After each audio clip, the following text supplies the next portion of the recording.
وأما البلد التي لا يحكم فيها بشرع الله عز وجل كحكومة، هذا لا شك أنها ليست بلد إسلامية، إنما العبرة بماذا؟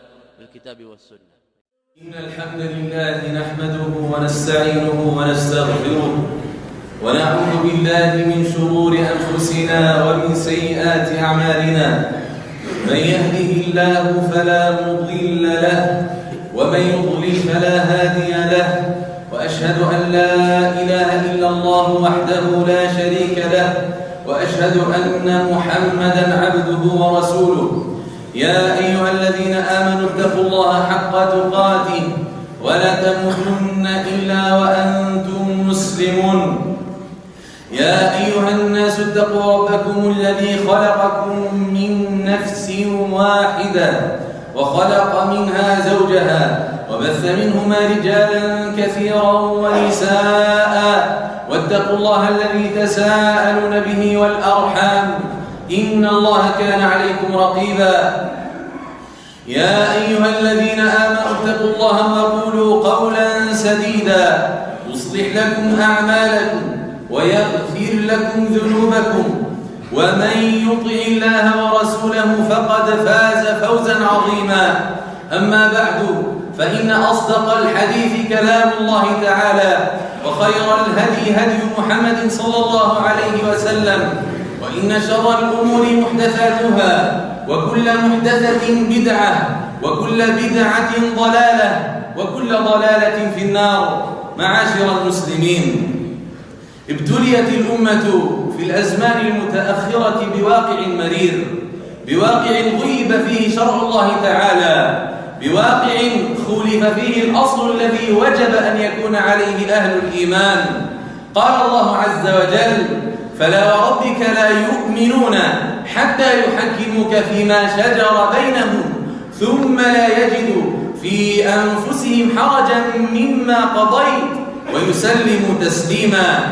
وقال الله عز وجل: ومن لم يحكم بما أنزل الله فأولئك هم الكافرون. وقال الله سبحانه وتعالى مبينا الأصول العظيمة التي وجب على أهل الإيمان أن يدعوا إليها أهل الكتاب. قال الله سبحانه: قل يا أهل الكتاب تعالوا إلى كلمة سواء بيننا وبينكم ألا نعبد إلا الله ولا نشرك به شيئا ولا يتخذ بعضنا بعضا أربابا من دون الله فإن تولوا فقولوا اشهدوا بأننا مسلمون. فعدم اتخاذ الناس بعضهم بعضا أربابا من دون الله أصل أصيل في دين الله تعالى. قال الله عز وجل مبينا حال النصارى: قال اتخذوا أحبارهم ورهبانهم أربابا من دون الله. وجاء في سنن الترمذي أن عدي بن حاتم الطائي لما سمع هذه الآية استغرب وقال للنبي صلى الله عليه وسلم: يا رسول الله، ما كنا نعبدهم، ما كنا نعبد الأحبار أي العلماء والرهبان أي العباد. فقال صلى الله عليه وسلم: ألم يحلوا لكم الحرام فحللتموه؟ قال بلى. قال: ألم يحرموا عليكم الحلال فحرمتموه؟ قال بلى. قال: فتلك عبادتهم. وقال الله عز وجل: ألم تر إلى الذين يزعمون أنهم آمنوا؟ يعجب الله سبحانه وتعالى نبيه: ألم ترى؟ هذا استفهام للتعجيب، أي اعجب يا رسول الله من قوم زعموا الإيمان. ألم ترى إلى الذين يزعمون أنهم آمنوا بما أنزل إليك وما أنزل من قبلك يريدون أن يتحاكموا إلى الطاغوت وقد أمروا أن يكفروا به ويريد الشيطان أن يضلهم ضلالا بعيدا. وهذه الأصول العظيمة معاشر المسلمين غيبت في واقع هذه الأمة المباركة، فحينئذ يرد السؤال العظيم ويرد الاستفهام الخطير: هل أن الله جل وعلا بين لنا كيف نتعامل مع هذا الواقع أم تراه تركنا لأهوائنا وآرائنا؟ كثير ممن يتعامل مع هذا الواقع يفترض أن الله عز وجل ترك الناس سدى وهملا وعبثا ولم يبين لهم كيف يتعاملون مع هذا الواقع، فتراهم يفرون إلى آرائهم وأهوائهم تراهم يبتدئون طرقا ونهجا وسبلا لتغيير هذا الواقع المرير على غير وفق شريعة الله سبحانه وتعالى وعلى غير المنهج الذي بينه الله سبحانه وتعالى. قال الله عز وجل: ما فرطنا في الكتاب من شيء. وقال الله سبحانه وتعالى: ونزلنا عليك الكتاب تبيانا لكل شيء وهدى ورحمة وبشرى للمسلمين. فالله سبحانه وتعالى نزل كتابه تبيانا لكل شيء، وما ترك الله جل وعلا شاردة ولا واردة إلا وبت فيها، إلا وبين الحكم الشرعي فيها، إلا وبين لهذه الأمة المباركة كيف يتعاملون مع هذه النازلة.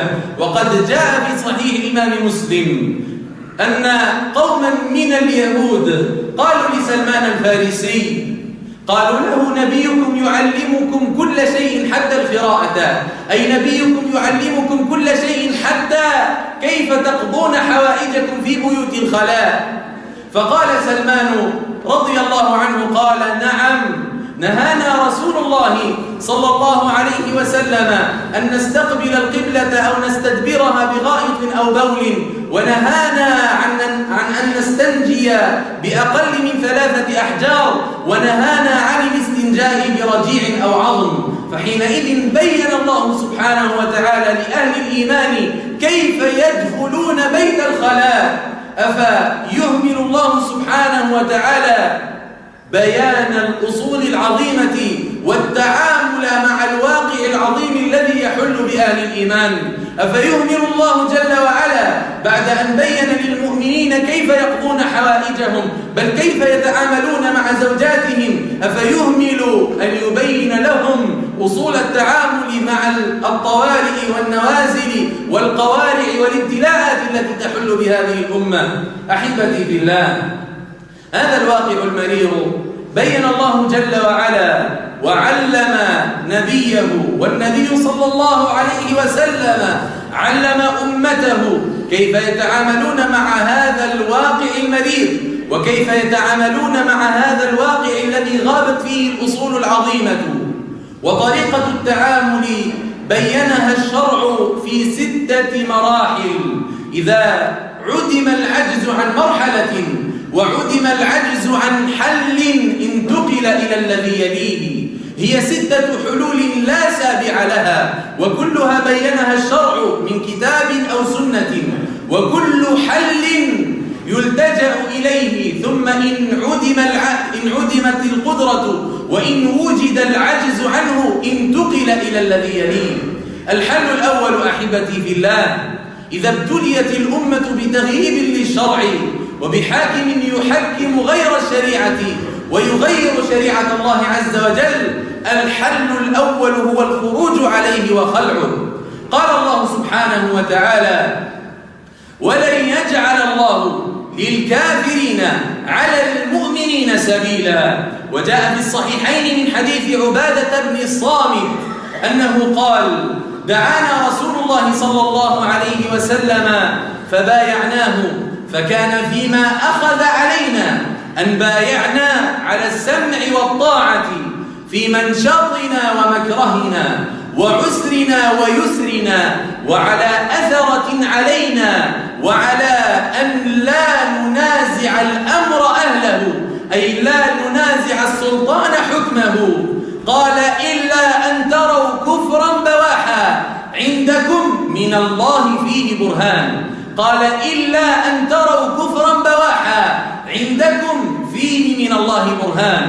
جاء في شرح الإمام مسلم، جاء في شرح النووي على صحيح الإمام مسلم، قال النووي رحمه الله ناقلا عن القاضي عياض اليحصبي قال، أو عن القاضي عياض اليحصبي قال القاضي عياض قال: أجمع العلماء على أن الإمامة، تنبه هذا إجماع من أهل العلم، قال: أجمع العلماء على أن الإمامة لا تنعقد لكافر، وعلى أنه لو طرأ عليه الكفر انعزل.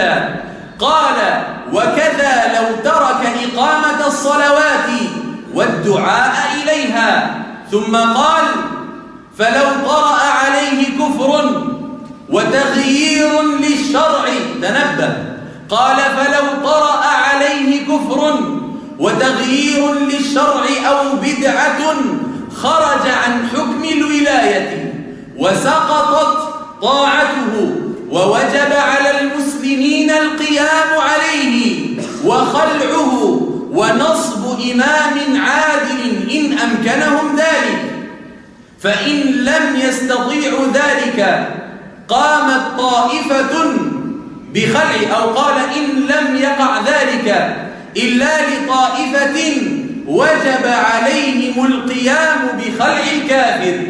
قال إن لم يقع ذلك إلا لطائفة وجب عليهم القيام بخلع الكافر، فهذا الحكم محل إجماع بين أهل العلم قاطبة لم يخالف فيه واحد من المسلمين. إذا طرأ تغيير للشرع على الإمام، إذا طرأ تغيير للشريعة على الحاكم، فحينئذ أول أصل وأول حل هو خلعه ونصب إمام يحكم بالشريعة. ولكن هذا الحكم كسائر الأحكام الشرعية مناط بالقدرة والاستطاعة، وليس واجب بلا اقتدار ولا محرم مع اضطرار. قال الله تعالى فاتقوا الله ما استطعتم، فحينئذ قد يعجز المسلمون عن تحقيق هذا الحكم وعن الاستجابة له، فحينئذ يجب عليهم الحل الثاني ألا وهو الإعداد لذلك. قال تعالى وأعدوا لهم ما استطعتم من قوة ومن رباط الخيل ترهبون به عدو الله وعدوكم. والقاعدة الشرعية أن الأمور بمقاصدها، وما لا يتم الواجب إلا به فهو واجب، والأمر بالشيء أمر به وبلازمه، فإن عدمت القدرة عن شيء توجبت الوسيلة المؤدية إليه، والإعداد وسيلة مؤدية إلى نصب إمام يحكم بالشريعة، فحينئذ يجب الإعداد إن عجز عن خلع الحاكم ونصب إمام يحكم بالشريعة.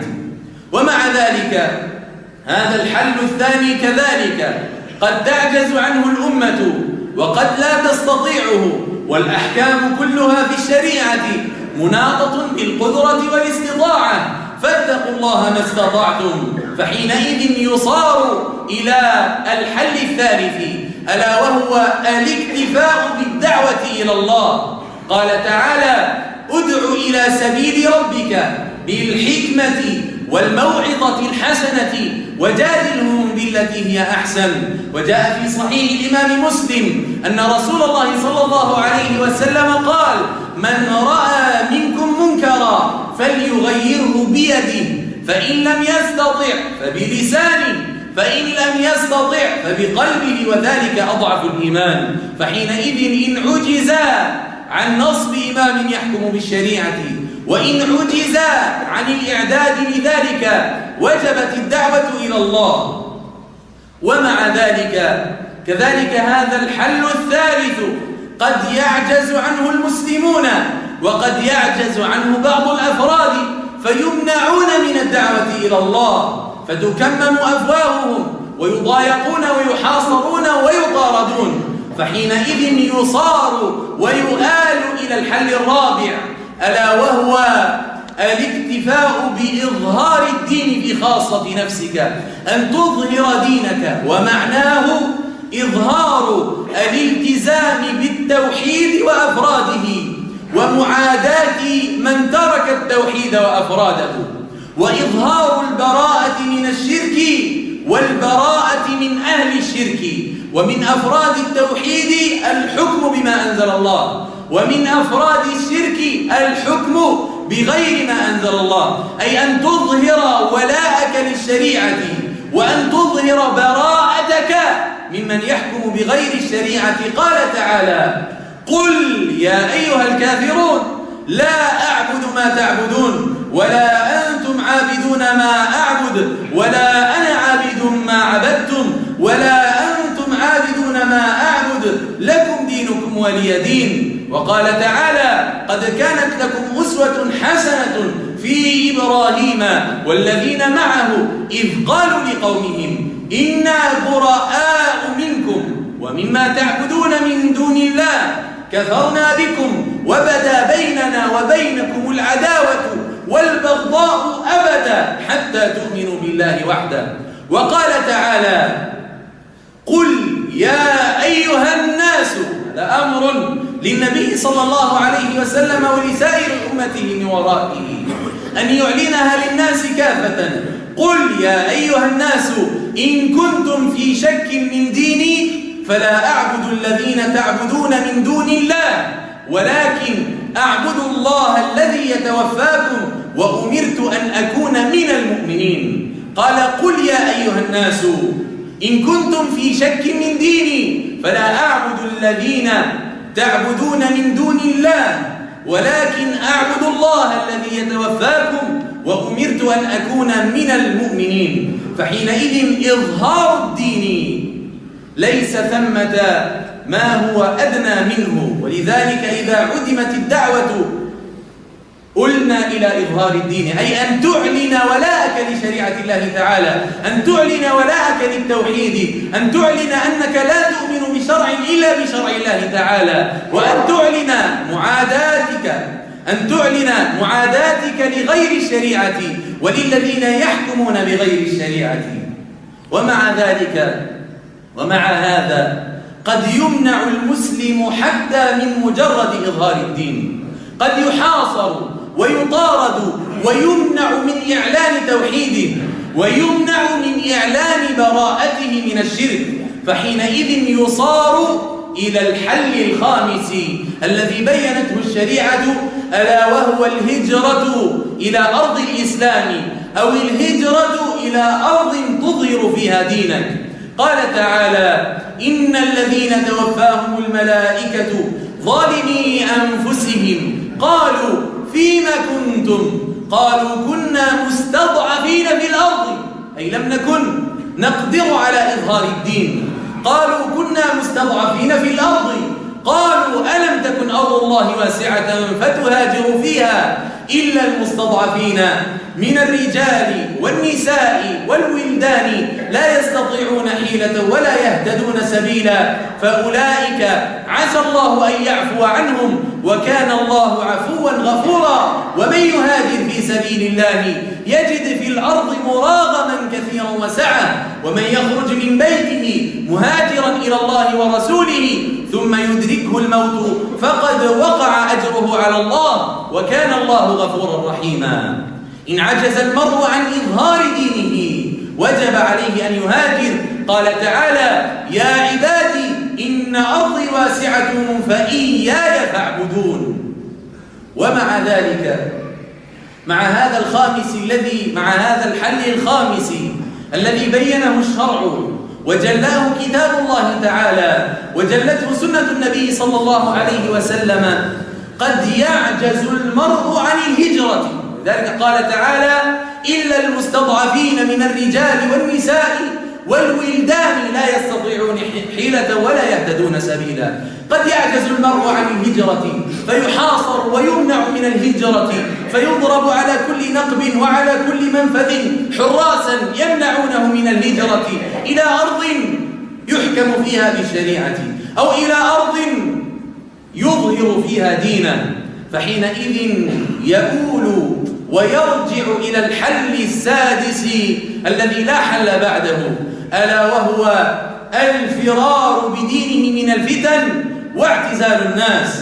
قال تعالى ففروا إلى الله إني لكم منه نذير مبين. وجاء في صحيح البخاري من حديث أبي سعيد الخدري أن رسول الله صلى الله عليه وسلم قال يوشك أن يكون خير مال المسلم غنم يتبع بها شعف الجبال أي أعالي الجبال ومواقع القطر أي مواقع المطر يفر بدينه من الفتن. وجاء في الصحيحين من حديث أبي سعيد الخدري أيضا قال رجل للنبي صلى الله عليه وسلم أي الناس أفضل؟ فقال مجاهد يجاهد بنفسه وماله في سبيل الله. قال ثم من؟ قال ثم رجل معتزل في شعب من الشعاب يعبد ربه. قال ثم رجل معتزل في شعب من الشعاب يعبد ربه. وجاء في مسند الإمام أحمد وفي سنن أبي داود من حديث أبي موسى الأشعري أن رسول الله صلى الله عليه وسلم قال: إنها ستكون فتن كقطع الليل المظلم، يصبح الرجل مؤمنا ويمسي كافرا، ويمسي مؤمنا ويصبح كافرا، القاعد فيها خير من القائم، والقائم فيها خير من الماشي، والماشي فيها خير من الساعي. قالوا: فما تأمرنا يا رسول الله؟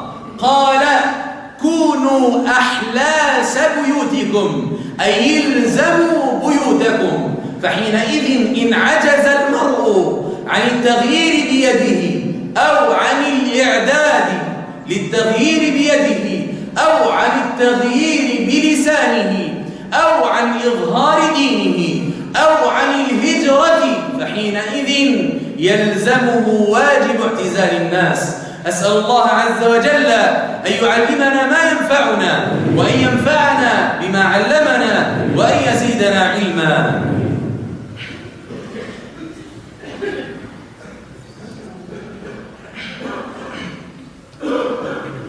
الحمد لله رب العالمين، والصلاة والسلام على أشرف الأنبياء والمرسلين، نبينا محمد وعلى آل بيته الطيبين الطاهرين، وعلى صحابته الغر الميامين، وعلى من اقتفى أثرهم واستنى بهديهم إلى يوم الدين. أما بعد، أحبتي في الله، قال تعالى: ما فرطنا في الكتاب من شيء.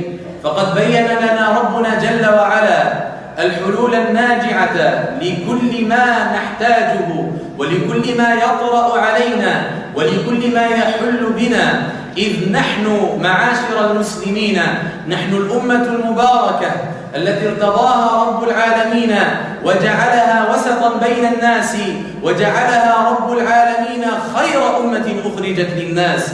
فبين الله جل وعلا لنا كل ما نحتاجه في أمر ديننا ودنيانا.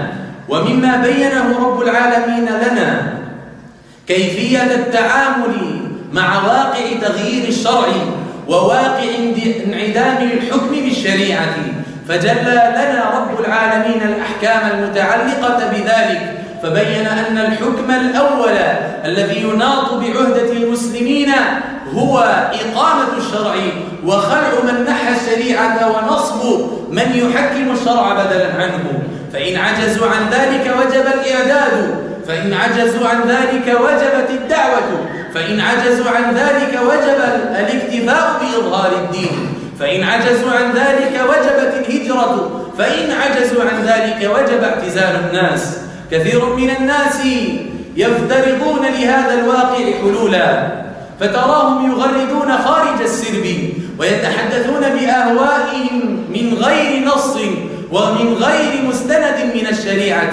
ترى أحدهم يهرف بما لا يعرف وينعق بما لا يسمع ويكرر ما يلقى إليه من أهواء وشبه، يقول: تعالوا كي نساند فرقة من الفرق الضالة الأقل ضلالة، ونساهم في صعود من هم أقل شرا. وانتبه يا رعاكم الله إلى حديث عظيم جليل لزم على كل من أراد أن يعرف الحل في هذا الواقع المرير أن يتأمل في هذا الحديث العظيم الجليل الذي وقع فيه حوار بين حذيفة بن اليمان رضي الله عنه وبين النبي صلى الله عليه وسلم.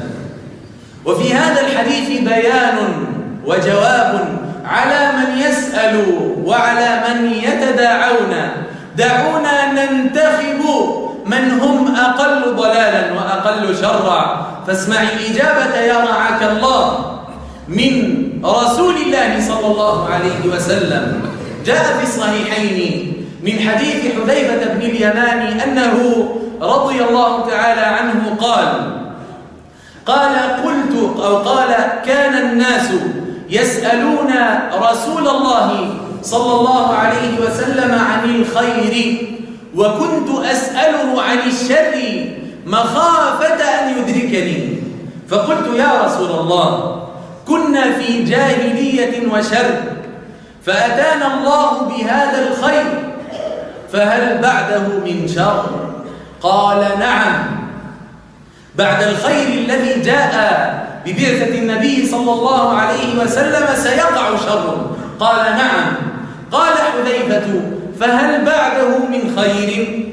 قال نعم وفيه دخن، أي لا يكون الخير صافيا. قال نعم وفيه دخن. قال حذيفة وما دخنه؟ أي ما حقيقة هذا الدخن؟ ما حقيقة هذا التشوب الذي يمنع من صفاء الخير وتمحضه؟ قال وما دخنه؟ قال أناس يستنون أو قال قوم يستنون بغير سنتي ويهتدون بغير هدي تعرف منهم وتنكر. قال فهل بعده من شر؟ أي بعد هذا الخير غير المتمحض الذي يشاب بنوع من الدخن هل سيأتي بعده شر آخر؟ قال نعم، دعاة على أبواب جهنم من أجابهم إليها قذفوه فيها. دعاة على أبواب جهنم من أجابهم إليها قذفوه فيها. تأمل يا رعاك الله، هذا وصف دقيق جلي من النبي صلى الله عليه وسلم لواقع نشهده اليوم ونعيشه اليوم ونراه اليوم عيانا. قال دعاة على أبواب جهنم من أجابهم إليها قذفوه فيها. قال حذيفة رضي الله عنه ولله دره من صحابي قال صفهم لنا يا رسول الله. سأل حذيفة النبي صلى الله عليه وسلم أن يصف هؤلاء الدعاة، هل تراهم من الروم أو تراهم من الفرس أو تراهم يرفعون الصلبان أم تراهم يرفعون نجمة داود؟ قال صفهم لنا يا رسول الله. فقال صلى الله عليه وسلم نعم، هم من جلدتنا ويتكلمون بألسنتنا. تنبه يا رعاك الله. قال هم دعاة الشر هؤلاء الذين يدعون الناس على أبواب جهنم ومن أجابهم إليها قذفوه فيها. قال هم من جلدتنا ويتكلمون بألسنتنا. قال حذيفة فما تأمرني إن أدركني ذلك؟ تنبه. قال فما تأمرني إن أدركني ذلك؟ قال رسول الله إلزم جماعة المسلمين وإمامهم. إلزم جماعة المسلمين، وجماعة المسلمين لا تكون إلا محكمة للشريعة. قال تعالى فلا وربك لا يؤمنون حتى يحكموك فيما شجر بينهم. وقال تعالى ومن لم يحكم بما أنزل الله فأولئك هم الكافرون. وقال تعالى أفحكم الجاهلية يبغون. فحينئذ جماعة المسلمين لا تكون إلا محكمة للشريعة. فإن جاءت جماعة تزعم الإسلام وهي غير محكمة للشريعة فلا ينطبق عليها هذا الوصف مطلقا. قال الزم جماعة المسلمين وإمامهم. ثم بعد هذا لم يتوقف الكلام ولم ينقطع الحوار، وإنما هدي حذيفة بن اليمان رضي الله عنه إلى أن يطرح سؤالا للنبي صلى الله عليه وسلم يعد قطب الرحى في البحث في هذه القضية. يا من تقول تعالوا إلى أن نساند الأقل شرا انتبه. قال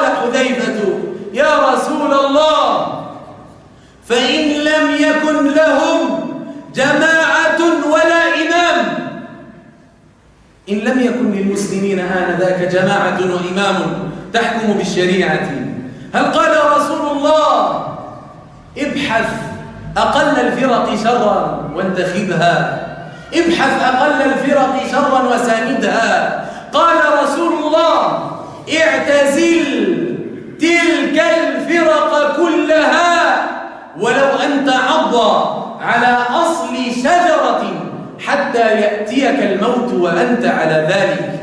معاشر المسلمين، في هذه الحياة الدنيا الناس كلهم على فريقين، الناس كلهم على فرقتين عظيمتين، فرقة تتبع النص وتتبع الحق وتتبع الهدى، وفرقة تتبع الأهواء. قال تعالى يا داود إنا جعلناك خليفة في الأرض فاحكم بين الناس بالحق ولا تتبع الهوى فيضلك عن سبيل الله. هي 6 حلول لا سابع لها، إما التغيير باليد، وإما الإعداد، وإما التغيير باللسان، وإما الاكتفاء بإظهار الدين، وإما الهجرة، وإما انعزال الناس، ولا سابع لهذه الحلول. هذا ما بينه شرع الله جل وعلا، وهذا ما بينه الكتاب وبينته السنة، وليس وراء ذلك مما بينه الله عز وجل شيئا البتة.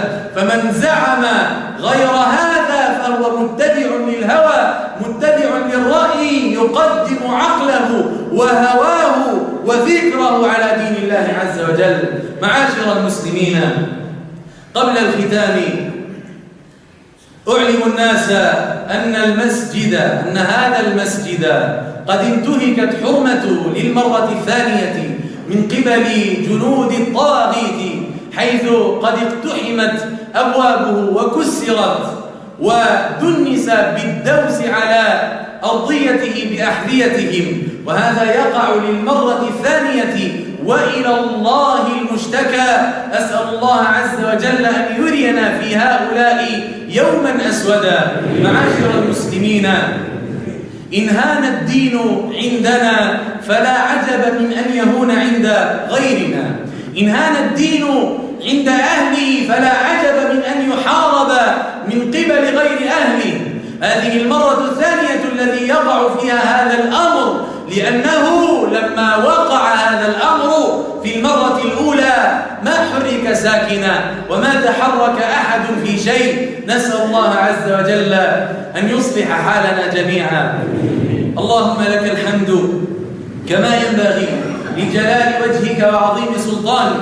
اللهم لك الحمد كثيرا كما أعطيت كثيرا، ولك الشكر كثيرا كما وهبت كثيرا. لك الحمد على كل نعمة أنعمت بها علينا، في قديم أو حديث أو خاصة أو عامة أو في سر أو علانية. لك الحمد كالذي نقول، ولك الحمد خيرا مما نقول، ولك الحمد كالذي تقول. لك الحمد حتى ترضى، ولك الحمد إذا رضيت، ولك الحمد بعد الرضا.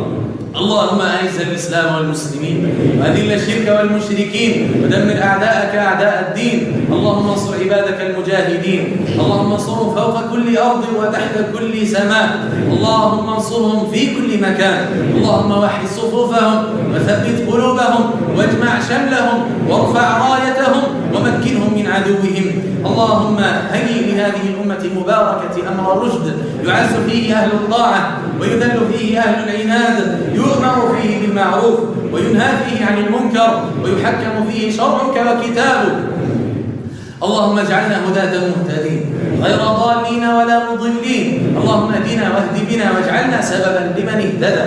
اللهم اهد عصاة المسلمين، اللهم راجع بهم إلى الدين وردهم إليه ردا جميلا. اللهم اشف مرضى المسلمين، اللهم اقض الدين عن المدينين من المسلمين، اللهم ارحم موتى المسلمين. أحبتي في الله، في هذا الأسبوع إن شاء الله تعالى لكم إخوان مأسورون في أرض العراق من أرض تونس، وقد تمكن لأهاليهم وذويهم أن يزوروهم بعد سجال طويل. تمكن لهم بفضل الله تعالى أن يزوروهم في حدود هذا الأسبوع. هم إخوة في حالة حرجة، منهم من هو محكوم بالإعدام، ومنهم من هو محكوم بسنوات طويلة، وما ذلك إلا لكونهم قد نفروا في سبيل الله. محل الشاهد أهاليهم وأقاربهم سيزورونهم في حدود هذا الأسبوع، فمن أراد أن يتبرع لهم بشيء فليفعل.